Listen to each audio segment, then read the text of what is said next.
Амарлын өдөр минь guys. За би нэг амар том алдаа олсон. Тэр юу юм бэ гэх юм бол Office нүүлгсэн, шинэ интернетээ болсон, Univision ашиглаж байгаа. Тэр Univision зарим арилжааны сайтуудыг хаяа блоклчдаг юм байна. За тэрнээс гадна X ажиллах байгаа, TradingView ажиллах байгаа, Stock Charts ажиллах байгаа. Тэгээ би одоохондоо энэ видео яаж хийж ийнэ гэх юм бол би өөрийнхөө Mobicom утасны дугаараар hotspot цацаад тэгээд ерөөхдөө логин. За тийм учраас одоо иймэрхүү алдаанууд нь гарахгүй видеонууд ерөөхдөө цаг хугацаанд орно. Би тэрийг ерөөсөө мэдээгүй байсан. Өмнө Mobinet ашигладаг байсан. Univision руу шилжсэн. Тэгэл хаяа вебсайтууд ажилладаг, хаяа ажиллахгүй амар сонио. За, окей. Хэдүүлээс эхлэх юм бэ гэх юм бол алтнаас эхэлнэ. Та харж байгаа юм бол өнгөрсөн 3 хоногийн хугацаанд алт нэлийн хөөрхөн дэшээ явчлаа. Тэгээд энэ юунаас болж байгаа юм бэ гэх юм бол энэ Америк Иранаас холбоотой болж байгаа. Ер нь бол та харж байгаа юм бол алт 5% өссөн. Crude oil, нефт бас өсөж байна. Тэ ерөөхдөө энд нэлээд хөөрхөн consolidation тэгээ одоо нэг breakout хийж явах шиг байна.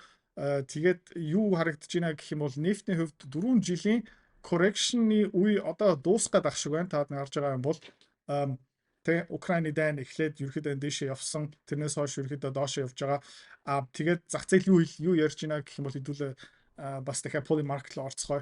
Америкчууд Иран руу хизээ дайрах юм бэ? За энэ оны 12 сарын 31-нд хүртэл 74% нь ерөөхдөө дайрна гэж энэ тэгээ хүмүүс $300,000 за 6 сарын 30-наас өмнө 6.7 сая төгрөг мөрийг тавьсан байна. Тэгээд ер нь саадын харж байгаа юм бол 2 сар марта. Тэгээд би өөрийнхөө ингээ контент монтет ингээ хараад үзсэн бол will US or Israel strike Iran first 60% тий.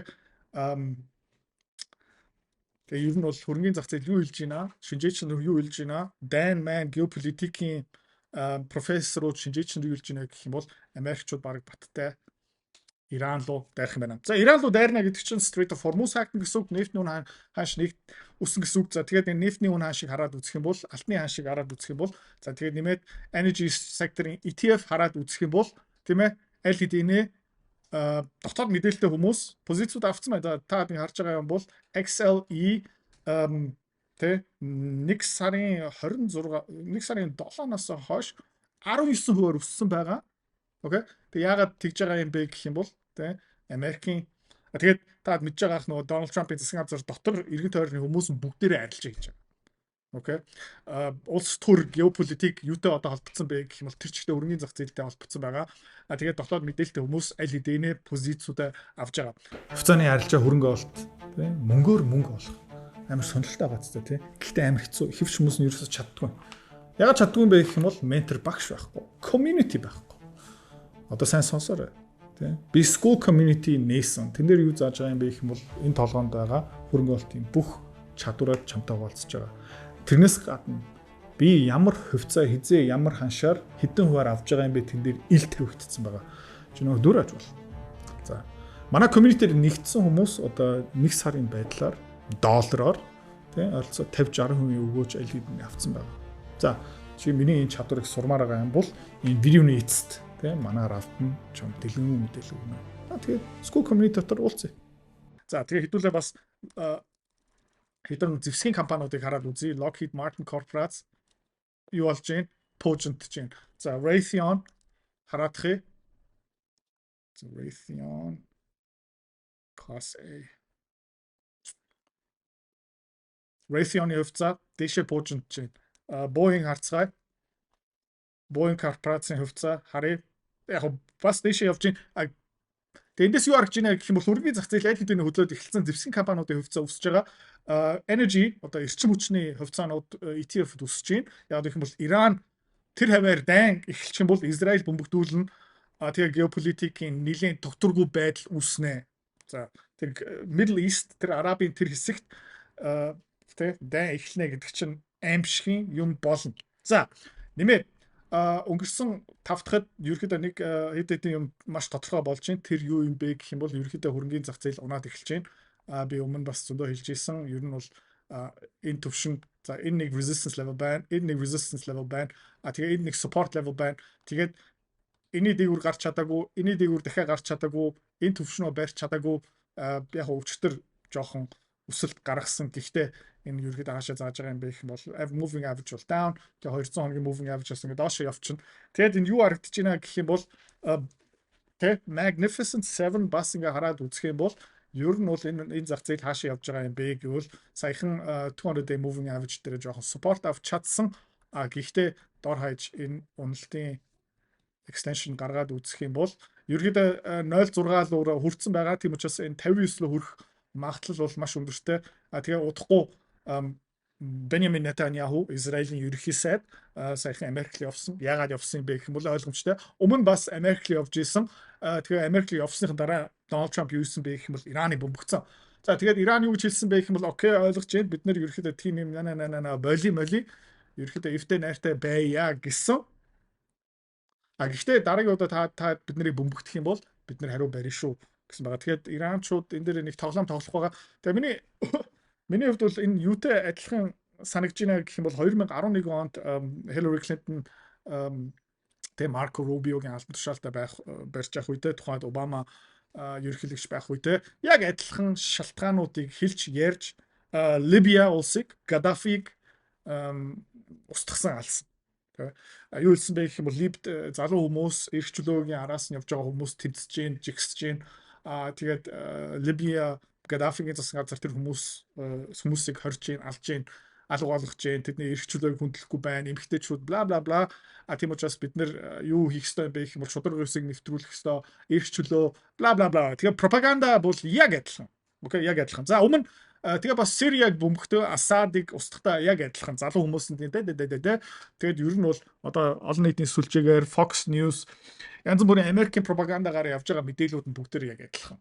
За тэгээд Donald Trump зарим юмнууд дээр бусад хүмүүсээс өөр байх шиг гэж хичээсэн.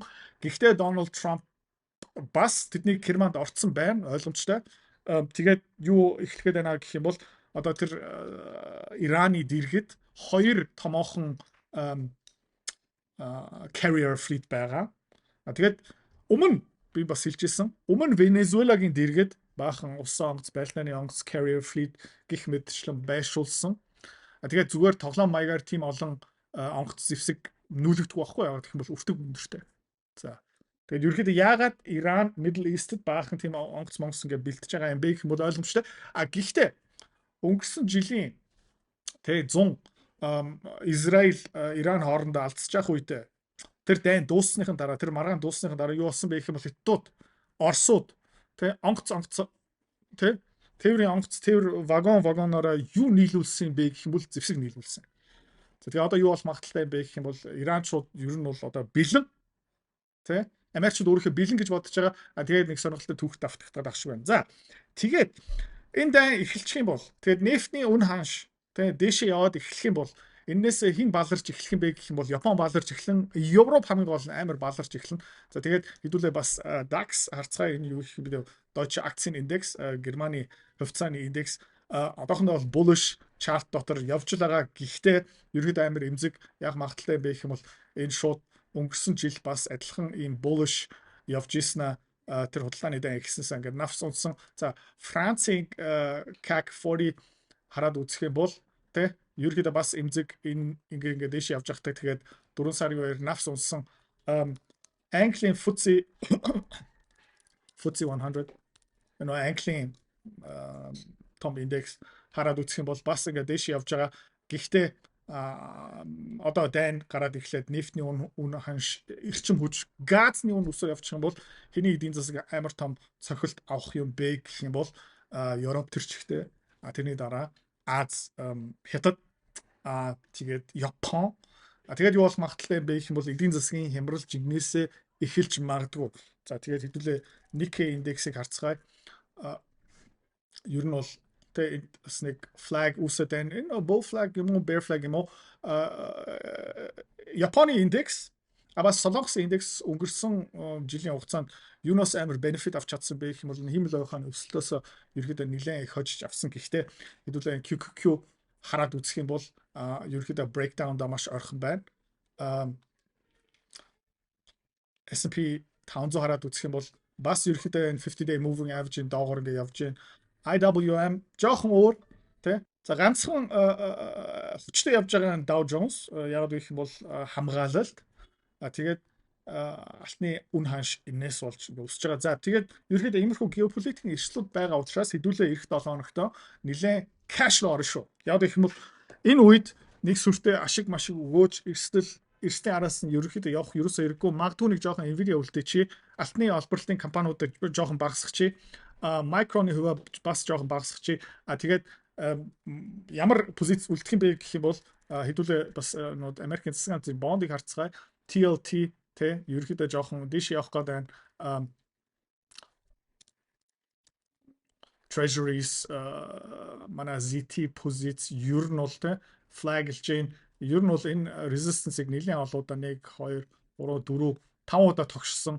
Тэгээ эзэн нэг цагт энийг цөмлөх магадлал бол байгаа. Тийм учраас хэдүүлээ энэ дээр позиц авсан. Тэгээд би дахиад хэлье. Евро жоохон буураад эхэлж байна. Тэ паунд буураад эхэлж байна. Йен буураад эхэлж байна. Тэгээд одоо дайн болоод ирэх юм бол мөнгө хаашаа зүхтах юм бэ гэх юм бол Америкийн зах зээл рүү зүхтана, хувьцаануудаас гарна, засгийн газрын бонд руу орно, алтлуу орно. Тэгээд энэ үедээ хідүүлээ эрсдэл авахгүй шуналтахгүй шүү. Ерөнхийдөө багцынхаа бараг 60-65% кэш руу нүүлэх хэрэгтэй байгаа. Яг гэх юм бол Иранчууд яах магадaltaй юм бэ гэх юм бол Израиль хариу барих магадaltaй. Тэгээд Израильчууд яах магадaltaй юм бэ гэх юм бол цөмийн зэвсэг шийдэх магадaltaй. За тэгээд цөмийн зэвсэг Теран дээр тесрэх юм бол тэгээд ер нь бол англиараа shit it's the fan баггүй геополитик тэгээд Израильчууд жигнэс цөмийн зэвсэг шийдэх юм бол Израиль дэлхийн ертөнцид ерөнхийдөө байр суурь болно гэсэн.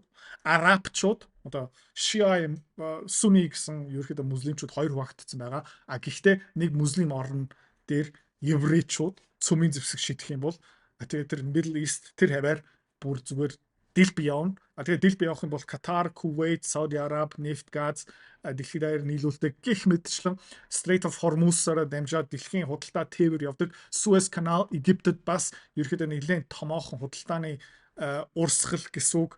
Тэгээд аимшигын эвгүй юм болох магадлал бол байгаа. Тэгээд миний гайхаж байгаа юм юу юм бэ гэх юм бол энэ ZT тийм ээ. Манай засгийн газрын бондын позиц бол нэлээд bullish consolidation хийж байна. Тэгээд интернет холбоотой ийм асуудлууд энэ тэнд гараад байна. За тэгээд интернетийн асуудал дахиад гараад ирсэн. За тэгээд ерөнхийдөө энэ ZT chart ер нь яагаад ийм тэгээд бүр тодорхой харагдаж байна тийм ээ. 5 жилийн chart-ыг харчээ. Тэгээд та юу харж байна гэх юм бол те энд ерөнхийдөө нэлээд хүчтэй basing pattern тэгээд ерөнхийдөө яг ингээд хараад үзэх юм бол breakout ороход ер нь бол бэлэн байна. Тэгээ яагаад юм байгаа юм бэ гэх юм бол миний зүгээс бол энэ геополитикийн хувьд бол амар эрсдэлтэй үе гараад эхэлж байна. Candle болох. Candle. За тэгээд ингээд энийг хараад үзэх юм бол тэ crash болсон. Тэгээд ер нь бол breakout тэгээд юу харагдж байна гэх юм бол нэг амар том basing formation. За тэгээ бараг cup and handle бас гэж хэлж болно. Тэгээ энэ яахад бэлэн байгаа юм бэ гэх юм бол ерөнхийдөө ингээд дэшээ пуужинд бэлэн байна. Хаагур дэшээ явах магадлалтай юм бэ гэх юм бол 107 110 тэгээд тийм юм болчих юм бол бид нар бас ийм уналттай үе эрсдлийн үеэр бараг цөм хийх магадлал бол байгаа. Тийм учраас тэг одоо хувьцаануудаас тодорхой хэмжээнд гарыг эрсдлээ буулгая энэ дээрээ төвлөрье. Тэгээд энэ томоохон хямрал гараад ирчих юм бол бүх юм амар хямдарчин. Тэгээд бүр ингээд 50-60% уналт ирчих юм бол тэр уналтын дараа юу ч хамаагүй авч бол. Яг их мөл тэр уналтын дараа юу ч хамаагүй авсан ч бүгдээр өсдөг юм. Окей. Тим үе бас амар гоё байдаг. Окей. Бид нар ерөөхдөө нөгөө мөнгө орлого олох айгу хэцүү үедээ явж байгаа яадаг юм бол бүх юм жоохон хөөсөрцөн байгаа. Дэлхийн геополитик дүүрэн эрсдэл, Европын эдийн засаг, Японы эдийн засаг бүгдээр ерөөхдөө хутганы иргэн дээр явж байгаа. Тийм учраас амар эрсдэлтэй үеэр хөрөнгө оруулалт хийж байгаа болохоор дараагийн томоохон уналтын дараа та мэдэхгүй байх 2010-11 он зүгээр юу ч авсан ч тэгэл жилийн дотор 50-60 даблтаж маблтаал явцдаг байсан юм. Окей. За тэгээд тэрэндээ хэдүүлээ анхаарай. Нэгд өдөр жоохон кэш руу орно. Тэгээд амралтын өдрүүдэд сайхан өнгөрүүлээрэй. Bye bye. Хэрвээ та манай эдгээр цэцэрлэг бит хоёрын Earn Invest Be Free School Community-д нэгдэхийг эсвэл яг одоо үзэж байгаа бичлэгийнхаа хамгийн ихний линктээр дараарай. Линктээр дарснаар манай School Community-гийн ерөнхий мэдээлэл гарч ирэх ба хамгийн түрүүнд та school дээр өөрийнхөө профайлыг үүсгэх юм. Профайлаа үүсгэхийн тулд та заавал нэг зураг, өөрийн овог, нэр болон мэйл хаягаа оруулах шаардлагатай. Профайлаа үүсгэсний дараа та join гэж дараад Visa карта холбоно. Visa карта холбосноор сарын $29 төлбөр нь шууд татагдаад та та манай community-д нэвтрэх эрхтэй болно.